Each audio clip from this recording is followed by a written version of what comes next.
تو یہ بارش ہمارا امتحان بھی لے رہی ہے کہ یہ پانی کی بوندیں ہیں، بارش کے قطرات ہیں، برستے ہوئے تیر نہیں ہیں۔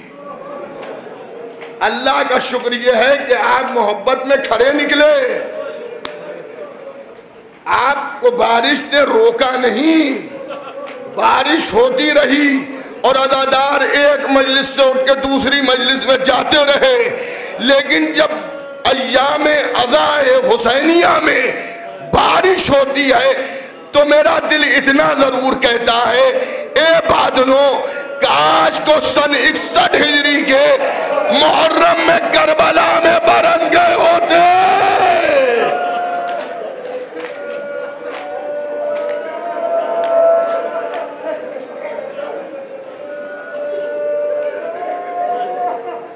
تو جو چھوٹے چھوٹے بچے کہہ رہے تھے ہائے پیاس مارے ڈال رہی ہے، ہائے پیاس مارے ڈال رہی ہے، ان کو کچھ راحت مل جاتی، کاش کو روز عاشور یہ بادل برس جاتے۔ تو عزیزان گرامی، ہم محبت رسول میں حسین پر رو رہے ہیں۔ آج کربلا کے کس شہید کا ذکر کروں؟ جب محبت کی بات آ گئی ہے تو دل یہ چاہتا ہے کہ حسین کے بچپن کا ساتھی، بچپن کا دوست، فقیہ اہل بیت حبیب ابن مظاہر کا ذکر کر کے مجلس تمام کر دوں۔ جو لوگ کربلا گئے ہیں انہیں دیکھا ہوگا کہ حبیب کی قبر الگ بنی ہوئی ہے۔ حبیب ابن مظاہر کی 72 شہیدوں میں چند شہید ایسے ہیں جن کی قبریں الگ ہیں، ایک حبیب کی، ایک باب الحوائج مولا ابوالفضل عباس کی، ایک ہر کی۔ ہر کے قبیلے والے ہر کے لاشے کو اٹھا لے گئے تھے، اس لیے آپ جب زیارت پہ گئے ہوں گے تو آپ کو محسوس ہوا ہوگا کافی دور پر حضرت ہر کا روضہ ہے۔ عباس کی قبر اس لیے الگ بنی کہ علم بردار لشکر حسینی تھے، لیکن امام سجاد سے میں یہ پوچھوں گا کہ مولا حبیب کی قبر کیوں الگ بنائی؟ دیکھیں ایک ایک چیز میں کچھ نہ کچھ راز ہیں۔ حبیب کی قبر الگ کیوں بنی؟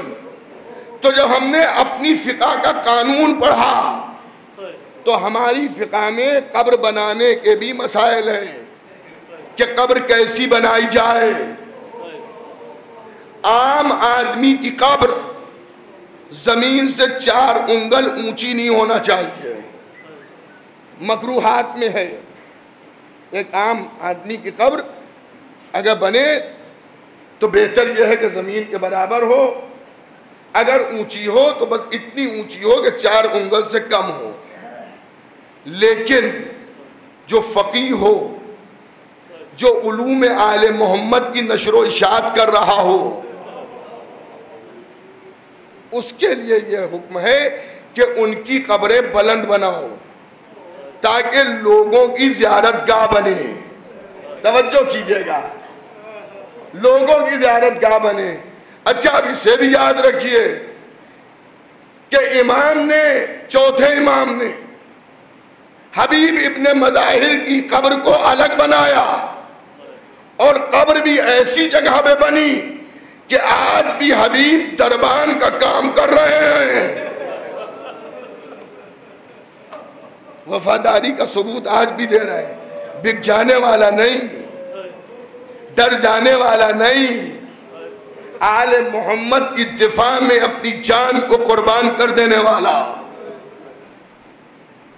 تو اسے خط لکھا، حبیب میں نرغہ ادا میں گر چکا ہوں، اگر امکان میں ہو تو میری مدد کے لیے آ جاؤ۔ اچھا یہ خط بھی حسین نے اس لیے لکھا کہ لشکر یزیدی بڑھتا جا رہا ہے، زینب گھبرا رہی ہے، بھیا آپ بھی کسی کو بلائیے، بھیا آپ بھی کسی کو بلائیے، بھیا آپ بھی کسی کو خط لکھیے۔ بہن کے کہنے پہ حبیب کو خط لکھا۔ حبیب کو جب یہ خط کوفے میں پہنچا ہے تو اس وقت حبیب کھانا کھا رہے تھے، اور ان کی زوجہ یہ کہتی ہیں کہ آج میں نے حبیب کی پسند کا کھانا پکایا تھا۔ حبیب کے لقمہ گلوگیر ہو رہا تھا تو حضرت حبیب نے فرمایا محسوس ہوتا ہے کوئی مہمان آنے والا ہے، لقمہ حلق میں پھنس رہا ہے، کہ اتنی دیر میں کسی نے دق الباب کیا، دروازہ کھٹکھٹایا۔ حبیب نے دسترخوان پر سے آواز دی، کون؟ آنے والا کہتا ہے میں حسین کا قاصد۔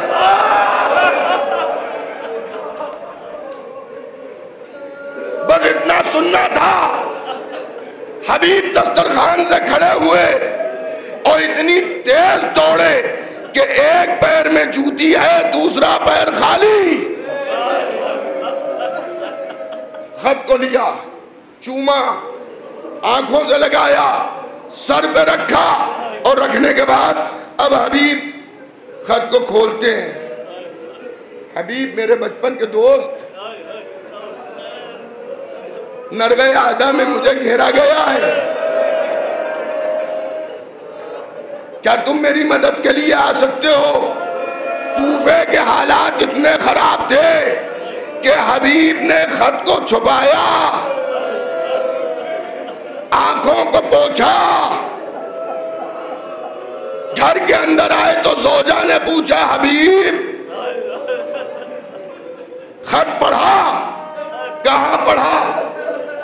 حسین نے کیا لکھا ہے؟ کہ حسین نے اپنی مدد کے لیے بلایا ہے، حسین کربلا میں نرغہ عادہ میں گر گئے ہیں۔ زوجہ نے سوال کیا ارادہ کیا ہے؟ حبیب نے تقیہ کے طور پر، کیونکہ ماحول اتنا خراب تھا، کہ ارادہ کیا ہے؟ میں گھر میں بیٹھوں گا، میں کیا جاؤں؟ اللہ اکبر، اتنا سننا تھا۔ حبیب کی زوجہ اپنی جگہ سے کھڑی ہو گئی اور اپنی چادر کو سر سے اتارا، اور اتارنے کے بعد حبیب کی طرف پھینکا اور کہا حبیب یہ چادر اوڑھ کے گھر میں بیٹھ جاؤ اور اپنی تلوار مجھے دے دو۔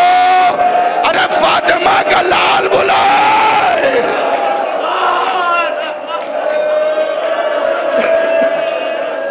روتے رہو، زاداروں پرسا دیتے رہو، بس مجلس ختم ہو رہی ہے۔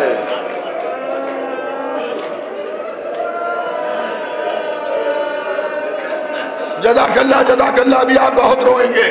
حبیب رونے لگے، اے مومنہ میں تیرا امتحان لے رہا تھا، میں ابھی جاتا ہوں۔ اس کے بعد یہ نہیں ملا کہ حبیب دسترخوان پر بیٹھے ہو، کھانا کھایا ہو، گھوڑے کو لیا، غلام کے حوالے کیا، غیر معلوم راستے سے لے جا، میں پیچھے پیچھے آتا ہوں۔ حبیب کو آنے میں دیر ہوئی تو حبیب نے اس عالم میں دیکھا کہ غلام گھوڑے کے گلے میں باہیں ڈالے ہوئے گھوڑے کے منہ پہ منہ رکھ کے کہہ رہا ہے گھبرا نہیں، رو نہیں، اگر میرا آقا نہ آیا تو میں تجھ پر سوار ہو کے کربلا چلوں گا۔ حبیب رونے لگے۔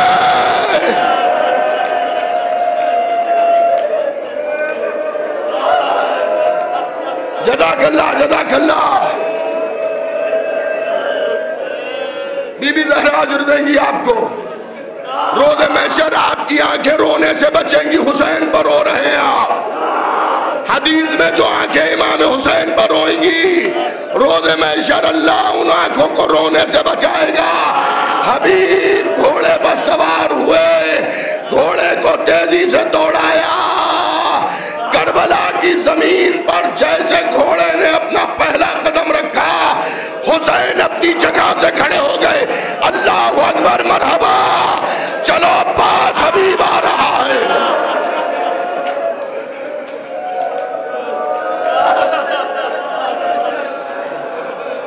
چلو علی اکبر، حبیب آ رہا ہے۔ حبیب کا استقبال ہوا، صلی اللہ کے نعرے لگے، خیموں میں آواز گئی، زینب نے کہا فضا دیکھو باہر یہ صلی اللہ کے نعرے کیسے. فضا نے خیمے کا پردہ اٹھایا, دیکھا حسین حبیب کو گلے لگائے ہوئے ہیں. فضا نے کہا شہزادی آپ کے بھائی کا بچپن کا دوست آ گیا حبیب. کہا فضا اتنی زحمت اور کرو, حبیب کو جا کے میرا سلام کہہ دو, حبیب کو میرا سلام کہہ دو. فضا آئی, حبیب مبارک ہو, علی کی بیٹی تجھے سلام کہہ رہی ہے. ارے اتنا سننا تھا, حبیب نے منہ پہ تماچے مارے, اللہ رے مصیبت اہل بیت, شہزادیاں غلاموں کو سلام کہلوائے.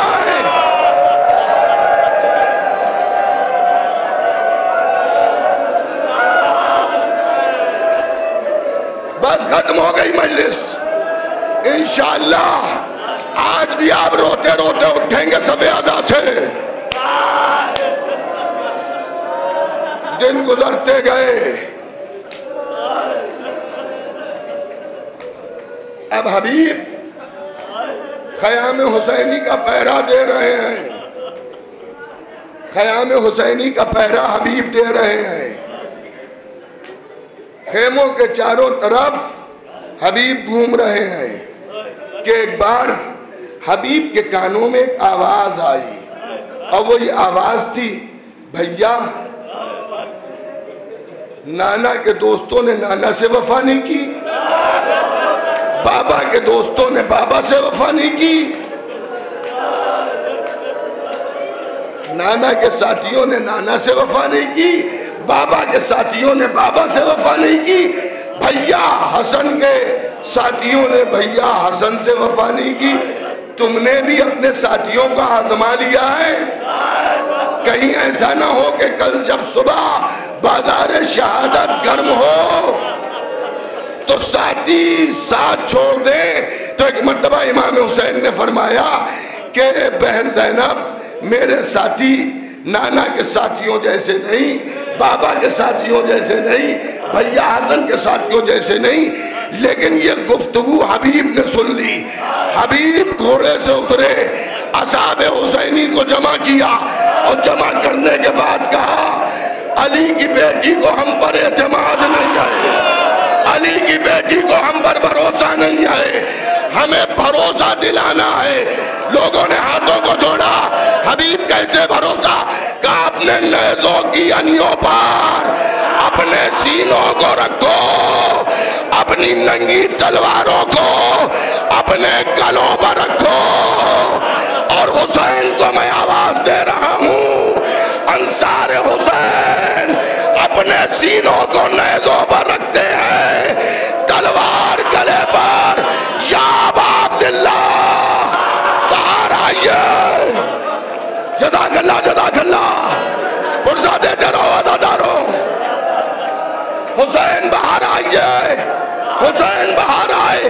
اب جو یہ منظر دے گا, حبیب یہ کیا, حبیب یہ کیا, کہ آقا شہزادی کو ہم پر اعتماد نہیں ہے نا, شہزادی سے کہہ دیجئے شہزادی حکم دے دیں تو ہم اپنے سینوں کو اتنا زور دیں گے کہ ہمارے نیزے ادھر سے ادھر نکل جائیں گے, ہم اپنے ہاتھوں سے اپنے گلوں کو کاٹ لیں گے. حسین نے گلے لگا لیا. ارے یہ شب عاشور ہے,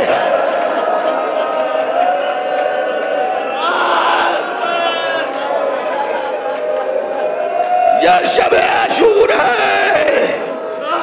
اب جو زینب کو خبر ہوئی, فضا جا کے کہہ دو ہمیں تم پر بھروسہ ہے, ہمیں تم پر اعتماد ہے.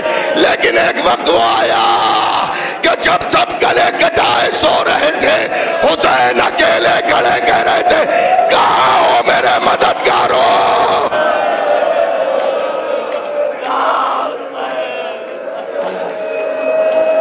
جزاک اللہ جزاک اللہ. سب نے اپنا وعدہ وفا کیا, سب نے اپنا وعدہ وفا کیا, سب نے اپنا وعدہ وفا کیا. سب نے اپنا وعدہ وفا کیا.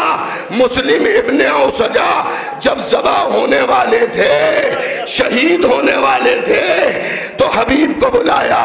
حبیب ایک وصیت ہے اور وصیت کر نہیں پا رہے تھے، اتنے کمزور ہو چکے تھے، تو اشارہ حسین کی طرف کیا کہ حبیب حسین کا خیال رکھنا، حبیب حسین کا خیال رکھنا.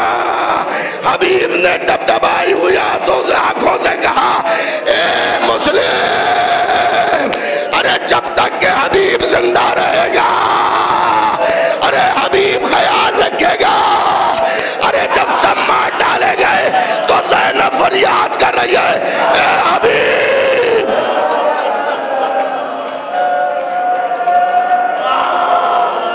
اے حبیب.